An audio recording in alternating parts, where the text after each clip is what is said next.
बच्चों good morning, कैसे हैं आप सब। आई होप आप ठीक होंगे और अपनी पढ़ाई बहुत अच्छे से कर रहे होंगे। ठीक है, तो अपन ने टॉपिक पढ़ा था पिछली बार।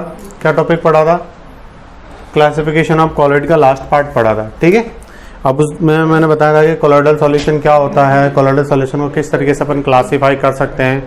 अब अपन बात कर रहे हैं यहाँ पे आज की कोलॉइडल सॉल्यूशन को आखिरकार तैयार किस तरह से किया जा सकता है, मतलब बनाया किस किन विधियों के द्वारा जाया जा सकता है।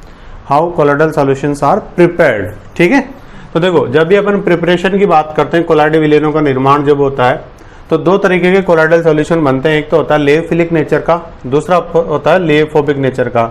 लेयोफिलिक को क्या बोलते हैं अपन हिंदी में? द्रव स्नेही। ठीक है, और लेयोफोबिक को क्या बोलते हैं? द्रव विरोधी। अब अपन ने द्रव स्नेही जो होता है लेयोफिलिक, उसके बारे में क्या पढ़ा था, याद कीजिए आप फटाफट से। हमने याद किया था कि लियोफिलिक ऐसे सॉल्यूशंस होते हैं जिनमें केवल डीपी और डीएम को आप मिला दोगे तो तुरंत वो बन जाएंगे। मतलब डीपी और डीएम को मिलाने मात्र से ही बन जाते थे वो कोलॉइडल सॉल्यूशन। क्या होते थे? लियोफिलिक। तो लियोफिलिक को बनाने के लिए आपको कोई स्पेशल मेथड की रिक्वायरमेंट नहीं होती है। बट जब अपन बात की थी लियोफोबिक की, तो अपन ने कहा था कि वहां पे डीपी और डीएम को मिलाने मात्र से ही नहीं बनते, इनको बनाने के लिए विशेष विधियों की जरूरत होती है। Special methods are required. तो आज अपन वही पढ़ने वाले हैं कि लियोफोबिक कोलॉइडल सॉल्यूशंस को कौन कौन से टेक्निक्स के द्वारा बनाया जाता है। ठीक है, तो लियोफोबिक यानी द्रव विरोधी कोलॉइडल विलयन जो आसानी से डीपी और डीएम को मिलाने से नहीं बनते, मगर हमें बनाना है कोलॉइडल सॉल्यूशन, तो फिर अपन क्या क्या टेक्निक्स वहां पर अप्लाई करते हैं। तो यहाँ पर ये हमारे पास मेथड्स हैं। पहला मेथड है आपका इलेक्ट्रिकल आर्क या फिर इलेक्ट्रोलाइसिस या फिर ब्रेडिंग आर्क मेथड। ठीक है, हिंदी में विद्युत आर्क बोलेंगे, विद्युत अपघटन बोल देंगे, ब्रेडिंग आर्क विधि बोल देंगे। ज्यादातर ये पूछा जाता है ब्रेडिंग आर्क के नाम से पूछा जाता है बोर्ड एग्जाम के अंदर, बहुत इंपॉर्टेंट है ये। और लगभग चित्र के सहित पूछा जाए तो 2 नंबर का क्वेश्चन बन जाता है। कभी कभी केवल डायग्राम पूछ लिया जाता है आपसे। तो पहला है आपका इलेक्ट्रिकल आर्क यानी ब्रेडिंग आर्क या इलेक्ट्रोलाइसिस मेथड। ठीक है बच्चों, अब दूसरा मेथड है आपके पास केमिकल मेथड, रासायनिक विधियों द्वारा। तो केमिकल मेथड में हम क्या करेंगे बच्चों? केमिकल रिएक्शंस की बात करेंगे। कौन कौन से केमिकल रिएक्शंस? वो ऑक्सीडेशन भी हो सकती है, ठीक है, रिडक्शन हो सकती है, हाइड्रोलाइसिस हो सकती है, डबल डिकम्पोजिशन हो सकती है। ठीक है, तो केमिकल मेथड से भी अपन बना सकते हैं। फिर तीसरा है पेप्टाइजेशन, जिसको हिंदी में बोलते हैं पैप्टिकरण, और ये भी बहुत खास है, बहुत इंपॉर्टेंट है आपका। अब आप बोलोगे सर हमारे पास टोटल 3 मेथड है यहाँ पर, 1 2 3। ठीक है, बट अपन तीनों ही काम में लेंगे एक ही पर्टिकुलर सब्सटेंस के लिए या किसी के लिए अलग किसी के लिए अलग। तो देखो इसको एक ऐसा समझो आप, अपन बात करें हथियारों की, तो हमारे पास कई सारे वेपन्स होते हैं। हमारे पास किसी भी दुश्मन को मारने के लिए हमारे पास एक पत्थर भी होता है, ठीक है, एक बंदूक की गोली भी होती है, और एक हमारे पास तोप का गोला भी होता है, और हमारे पास एक मिसाइल भी होती है। अब हम देखते हैं कि दुश्मन कैसा है। ठीक है, जैसे मान लो कि दुश्मन आपका चूहा है, और उस चूहे को मारने के लिए आप मिसाइल दागोगे तो ये बिल्कुल अच्छी बात नहीं है।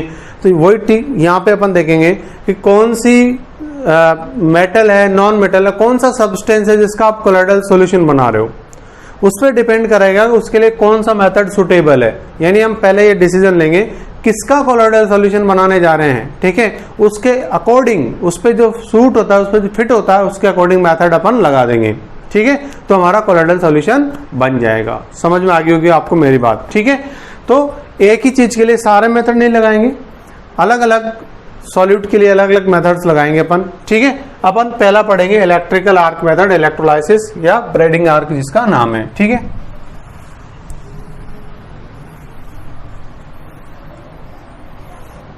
अब जैसे बात करें इलेक्ट्रिकल, आप हेडिंग लगा लीजिए इलेक्ट्रिकल आर्क मेथड या इलेक्ट्रोलाइसिस या फिर ब्रेडिंग आर्क मेथड। तो ब्रेडिंग आर्क मेथड से किसका कोलॉइडल सॉल्यूशन बनाया जाता है? देखो बच्चों, Ag, Au, Cu, Pt, यानी Ag, Au, copper, platinum etcetera like metals, मतलब जो कम रिएक्टिव है, ये सभी कम रिएक्टिव है। प्लेटिनम तो बहुत कम रिएक्टिव होता है। Like metals colloidal solution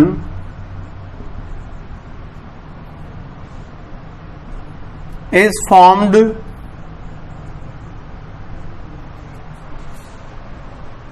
by electrical arc method। तो सबसे पहले आपका क्वेश्चन क्लियर हो गया कि इलेक्ट्रिकल आर्क मेथड किसके लिए लगाया जाता है।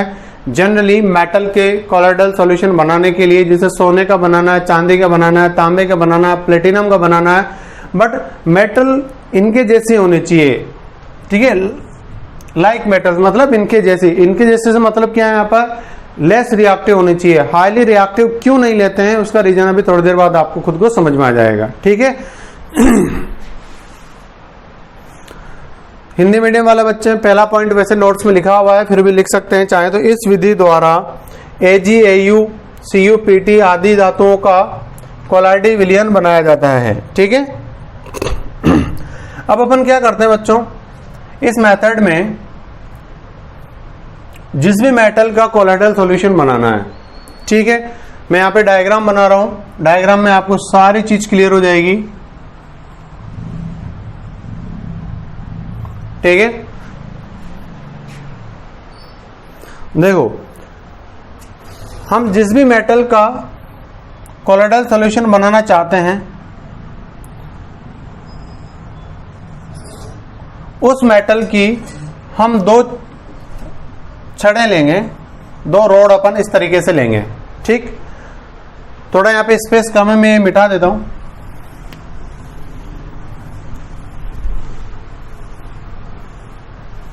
डायग्राम थोड़ा ऊपर बना देते हैं।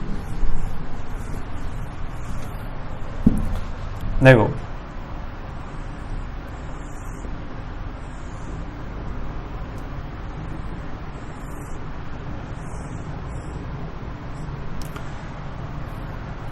जिस भी धातु का कोलाइडी विलयन बनाना होता है, उसकी दो छड़ ले ली जाती है, दो स्टिक्स ले ली जाती है, ठीक है, और दोनों को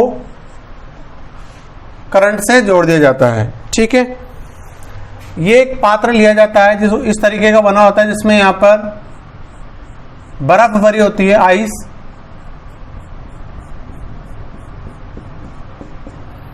और अंदर जो है वाटर भरा होता है, पानी।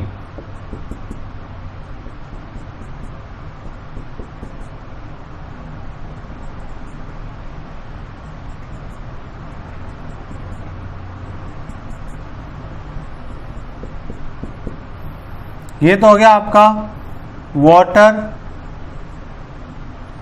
ये हो गया आपका आइस, ठीक है।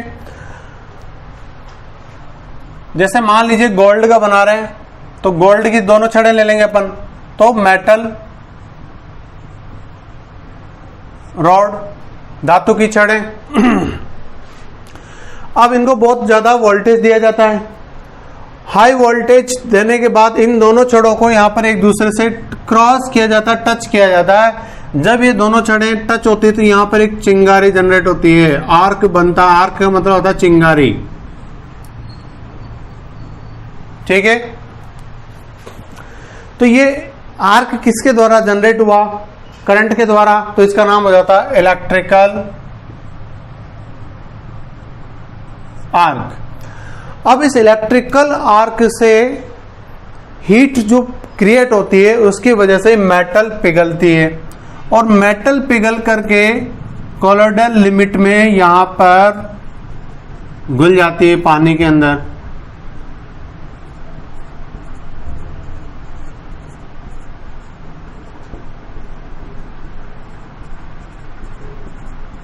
ठीक है,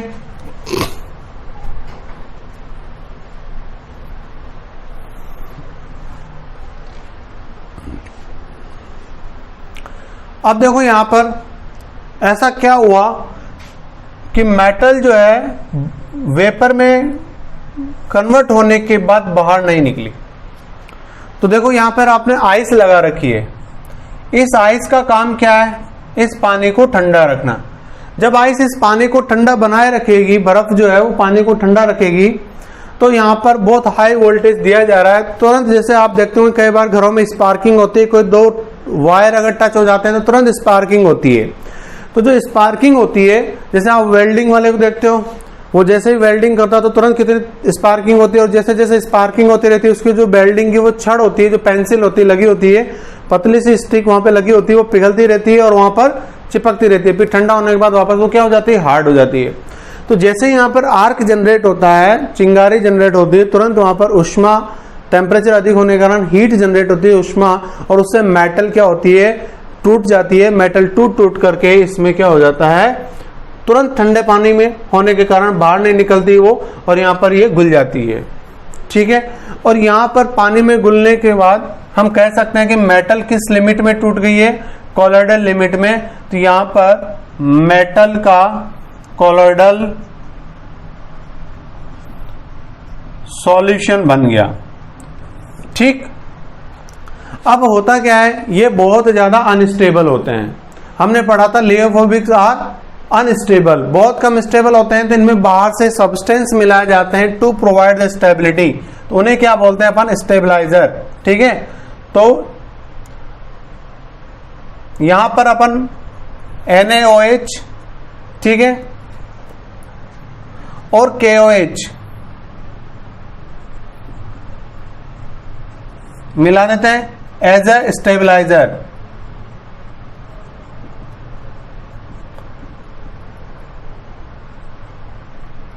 स्थायी कारक के रूप में। ठीक है। स्टेबलाइजर जो होते हैं, स्थायी कारक, वो क्या होते हैं? बाहर से मिलाए गए वे पदार्थ जो कोलाइडी विलयन को स्थायित्व प्रदान करते हैं। The substances which provide the stability to colloidal solution known as a stabiliser. ठीक है। अब क्या होता है? ये किस तरीके से आपको स्टेबिलिटी देते हैं यहाँ पर कोलॉइडल सॉल्यूशंस को? देखिए, मान लीजिए ये कोलॉइडल सॉल्यूशन में डीपी का एक कण है, ये डीपी का दूसरा कण है। इन दोनों कणों में आपस में अगर संगुणन हो जाए, मतलब एग्रीगेशन हो जाए, तो ये एक बड़ा कण बना लेंगे, और जब बड़ा कण बन जाएगा तो इनका जो साइज है वो कोलॉइडल लिमिट से ज्यादा हो जाएगा। अगर कोलॉइडल लिमिट से साइज हो जाएगा बड़ा, तो इन पे ग्रेविटेशन लगेगा और सारे के सारे डीपी के कण कहां पे आ जाएंगे? बॉटम में, और पानी कहां रह जाएगा? ऊपर, यानी कोलॉइडी विलयन खत्म। जैसे होता है कि रेत नीचे बैठ जाती है, पानी ऊपर रह जाता है, वैसा सीन हो जाएगा। अब ये ऐसा ना हो, इसके लिए क्या होना चाहिए कि दोनों डीपी के पार्टिकल एक दूसरे के पास नहीं आए। ऐसा कुछ अपन यहां पे करें, और वही काम ये स्टेबलाइजर करते हैं। इन डीपी के पार्टिकल के बीच में एक निश्चित दूरी बनाए रखते हैं, फिक्स डिस्टेंस बनी रहती है, जिससे कि एक दूसरे के पास पास ना आ पाए। ठीक है। अब ऐसा कैसे संभव है? तो ये डीपी के पार्टिकल क्या करते हैं? इनके ऊपर एक कोटिंग बना लेते हैं, और उस कोटिंग की वजह से यहाँ पर चार्ज आ जाता है, और जब सभी पे सेम चार्ज रहेगा तो वो कभी एक दूसरे के पास नहीं आएंगे। ठीक है। चाहे वो प्लस हो चाहे माइनस हो। अब क्या होता है बेटा, जब कोई बाहर से एक्स्ट्रा आपने इलेक्ट्रोलाइट मिला दिया, वैद्युत अपघट्य पदार्थ, आपको पता कोई सा भी इलेक्ट्रोलाइट मिलाते हैं तो वो या तो प्लस देता है और माइनस देता है, मतलब प्लस और माइनस में टूटता है। जब अधिक मात्रा में वैद्युत अपघट्य मिला दे तो वापस वो अनस्टेबलाइज कर देगा, इसको डिस्टेबल कर देगा। कैसे कर देता है? क्योंकि देखो, जब भी बाहर से कोई इलेक्ट्रोलाइट आपने मिलाया तो वो इलेक्ट्रोलाइट क्या करेगा? अपना प्लस आयन, अगर यहाँ पे माइनस होगा तो उस चार्ज को खत्म कर देगा, अगर यहाँ पे प्लस है तो ये माइनस इसके चार्ज को खत्म कर देगा। जब सभी डीपी के पार्टिकल पे चार्ज जो है, जो आवेश है, उसे खत्म कर देगा तो सारे के सारे निरावेशित हो जाएंगे, उदासीन हो जाएंगे, और उस केस में वापस चांसेस है कि वो अनस्टेबल हो जाए, क्योंकि वापस एक दूसरे से जुड़ करके बड़ा मॉलिक्यूल बना लेंगे। तो बात यही है कि अनस्टेबल करता कौन है? Excessive amount of electrolyte. वैद्युत अपघट्य की अधिक मात्रा मिला दी जाए तो वापस अस्थायी कर देगा। और अगर मान लीजिए बाहर से हम इलेक्ट्रोलाइट मिला रहे हैं, वो बहुत कम मात्रा में है, तो वो स्टेबलाइजर का काम भी करेगा।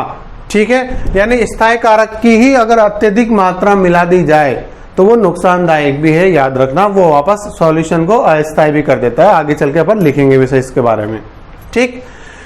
तो सबसे पहले एक बार बात करते हैं braiding arc method. Braiding arc method में क्या होता है, सबसे पहले एक पात्र लेते हैं, उस पात्र में दो दीवारों के बीच में आइस भरी होती है, पात्र में पानी भरा होता है, उसमें जिस भी धातु के जिस भी मेटल का कोलाइडल सॉल्यूशन बनाना होता है, दो छड़ें लगा देते हैं उसकी, दोनों में हाई करंट पास किया जाता है और जब काफी उच्च विभव उनको दिया जाता है तो वहां पर उनको स्पार्किंग करवाया जाता है। स्पार्किंग होते पहले यहाँ पर मेटल की वाष्प बनती है और मेटल की वाष्प बन करके इस पानी में घुल जाती है, बाहर नहीं निकलती। क्यों नहीं निकलती? क्योंकि पानी ठंडा होता है, तुरंत ठंडी हो जाती है वेपर यानी वाष्प और एक कोलाइडल सॉल्यूशन बन जाता है। ये कोलाइडल सॉल्यूशन लियोफोबिक नेचर का है, बहुत कम स्टेबल है। इसको स्टेबल करने के लिए बाहर से क्या मिलाया जाता है, NaOH या फिर KOH मिला देते हैं, दोनों को थोड़ी थोड़ी मात्रा में मिला दिया जाता है। ठीक है, तो ये हमारा इसका डायग्राम हो गया। डायग्राम का अरेंजमेंट, एक्सपेरिमेंटल अरेंजमेंट आप लिख ही दोगे जो मैंने आपको सुनाया हो। और ब्रेडिंग आर्क मेथड के अंदर क्या होता है अभी मैं आपको 2-3 पॉइंट लिखवा दूंगा। ठीक है, तो आप फटाफट से डायग्राम को देख लीजिए अच्छे से।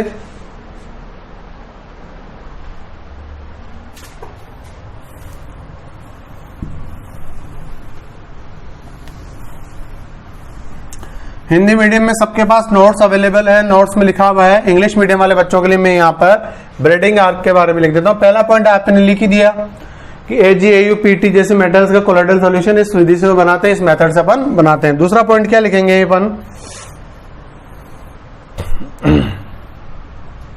In this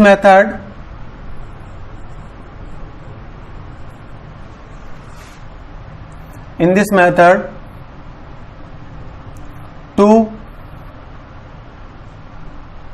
rod of metal are placed as per diagram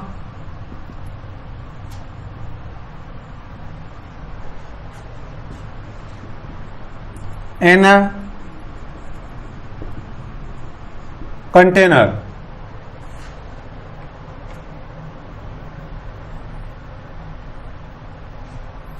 Next point,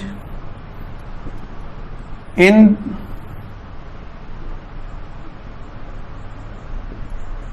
container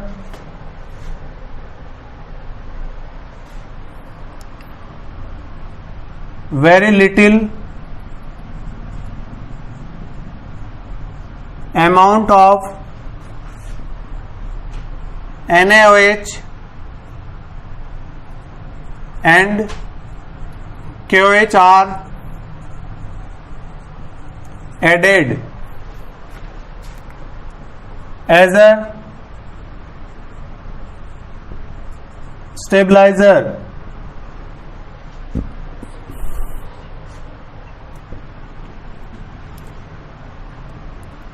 Next point, ice is placed around the container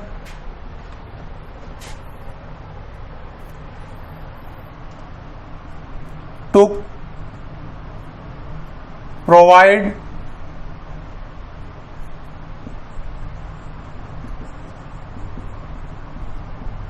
cooling to water. Next point,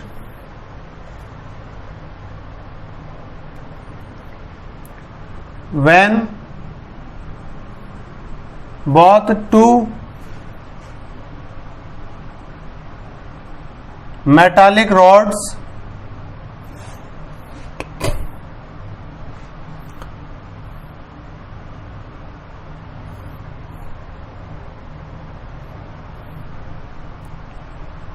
touched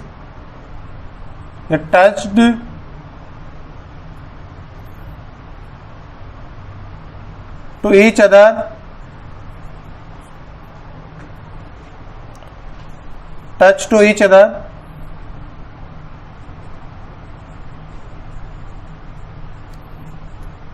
then sparking, ये अपन कह सकते then arc is generated. Arc generate होता है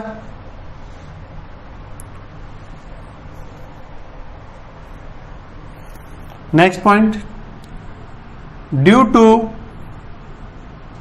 heat of arc,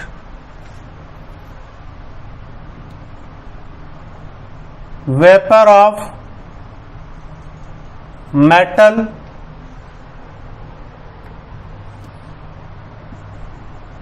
produced and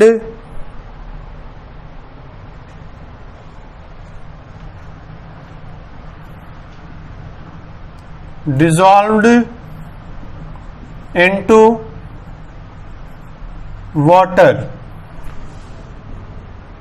This is called colloidal solution of metal. यहां पे जो metal है ना वो कोलोइडल लिमिट में टूट चुका है, तो कोलोइडल सॉल्यूशन बन चुका है आपका। ये हमने पूरा इसके बारे में, ब्रेडिंग आर्क के बारे में लिख लिया।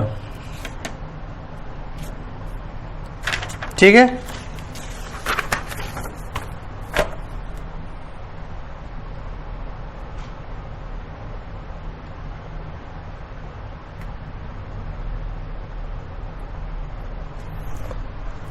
अब आगे अपन एक नोट लिखेंगे।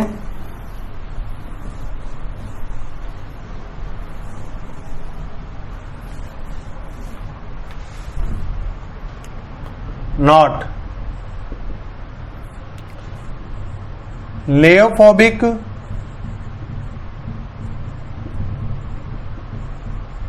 colloidal solutions are less stable या अनस्टेबल बोल सकते हैं अपन।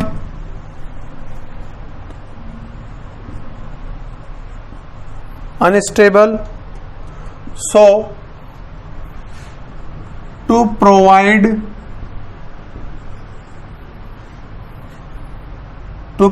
them stability, we used some, या अपन लिख सकते हैं we add some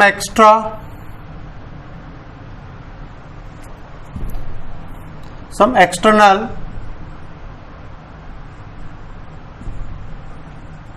substances known as a stabilizer.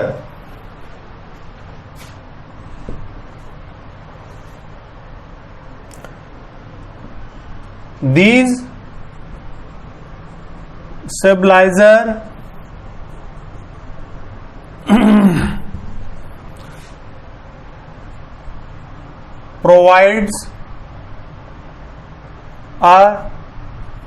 provides a fixed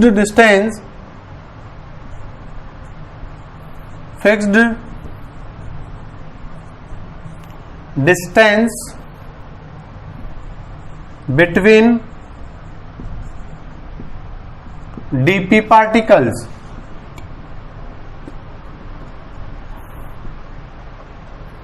Next point,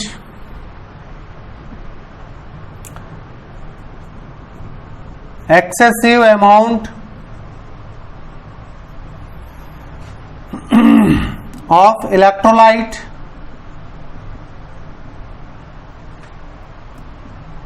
can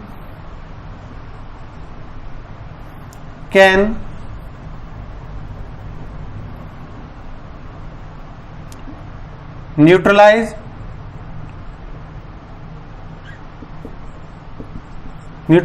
the charge of dp particle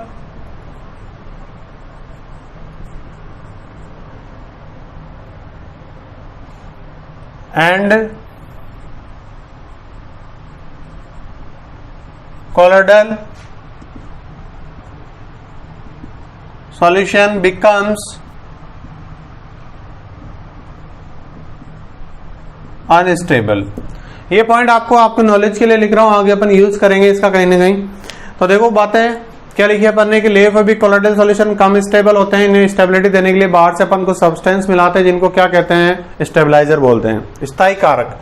ये स्थायी कारक क्या करते हैं, फिक्स डिस्टेंस बनाए रखते हैं। वो कैसे बनाए रखते हैं, चार्ज की वजह से बनाए रखते हैं, और अधिक मात्रा में मिला दिया जाए तो ये वापस अनस्टेबल कर देंगे।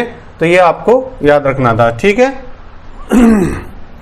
अब बात ये आती है कुछ सिलेक्टिव क्वेश्चन की बात अपन करें तो जैसे इसमें से बोर्ड में क्वेश्चन आएगा आपके कि ब्रेडिंग आर्क मेथड को एक्सप्लेन करो, तो आप डायग्राम बना दोगे, एक्सपेरिमेंटल अरेंजमेंट लिख दोगे और जो बातें मैंने यहाँ पे लिखा है पहले वो लिख दोगे, ठीक है। अब एक क्वेश्चन आता है यहाँ पर बहुत इंपॉर्टेंट है कि जो ब्रेडिंग आर्क विधि है, जो ब्रेडिंग आर्क विधि है उसमें बेंजीन को जो है विलायक के रूप में क्यों नहीं लेते हैं अपन, ठीक है।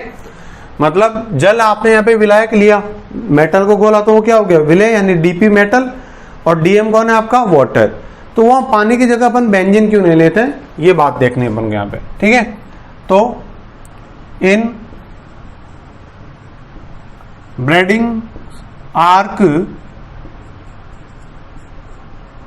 Method benzene not used as a solvent. Why? Hindi में एक क्वेश्चन हो जाएगा, ब्रेडिंग आर्क विधि में बेंजीन को विलायक के रूप में प्रयुक्त नहीं करते हैं, क्यों। तो देखो सोचो, वहां पर चिंगारी उत्पन्न होती है जब दो छोरों को क्रॉस कराया जाता है, तो दो रोड्स को मिलाया जाता है तो आर्क जनरेट होता है। बेंजीन एक ऑर्गेनिक सॉल्वेंट है और ये ज्वलनशील है। ऑर्गेनिक सॉल्वेंट क्या होते हैं, ज्वलनशील होते हैं, यानी इनफ्लेमेबल होते हैं। मतलब यहाँ पर क्या होगा, फायर जल्दी हो जाएगी क्रिएटिन में, मतलब आग पकड़ लेंगे तुरंत। जैसे मान लो कोई चीज ज्वलनशील है, पेट्रोल है, अब पेट्रोल है और उस पेट्रोल में आप जाके अगरबत्ती लगाओगे तो सीधी सी बात है वो तो आग पकड़ेगा ही ना। तो बात वही है, पानी में क्या होगा कि जब चिंगारी जनरेट होगी, आर्क जनरेट होगा, तो वहां पर चांसेस बहुत कम है, आग नहीं लगेगी, ठीक है। अगर आपने इसकी जगह बेंजीन को ले लिया तो 100% चांस है आग लग जाएगी, पूरा पात्र जल जाएगा, ब्रेडिंग आर्क जल जाएगा, दोनों तक कोलोइडल सॉल्यूशन मिलेगा आपको और बिना मतलब में आग लग जाएगी। तो आपको आग लगानी हो तो बेंजीन ले लो और नहीं लगानी हो तो वाटर ले लो। तो आंसर क्या हो जाएगा, आंसर क्या हो जाएगा, benzene is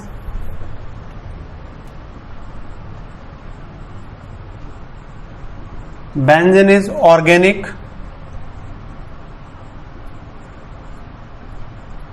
solvent which is flammable and get fire during process, so not used। समझ में आ गई आपको बात। अब बात करते हैं अपन एक और अगला क्वेश्चन जो कि बहुत इंपॉर्टेंट है, इसको फटाफट से स्क्रीनशॉट ले लो आप।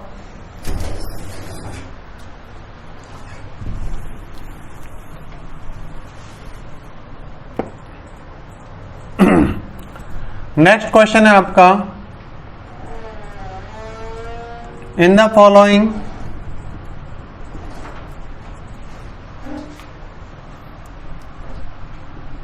which metal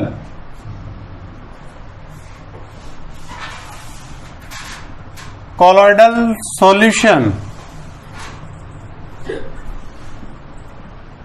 cannot formed by braiding arc method. ये ब्रेडिंग एक साइंटिस्ट है, उनके नाम पे है, ठीक। तो क्वेश्चन ऑप्शन है आपके पास ए, बी, सी, डी। कंपटीशन में आया हुआ क्वेश्चन है। सोडियम, पोटेशियम, रुबिडियम और डी में ऑल। क्वेश्चन ध्यान से सुने, निम्न में से किस धातु का कोलाइडी विलयन ब्रेडिंग आर्क विधि के द्वारा नहीं बनाया जा सकता है? तो देखो अभी मैंने बोला था इसके द्वारा धातुओं का कोलाइडी विलयन बनाया जाता है, मेटल्स का, बट मेटल कैसे होनी चाहिए? Less reactive.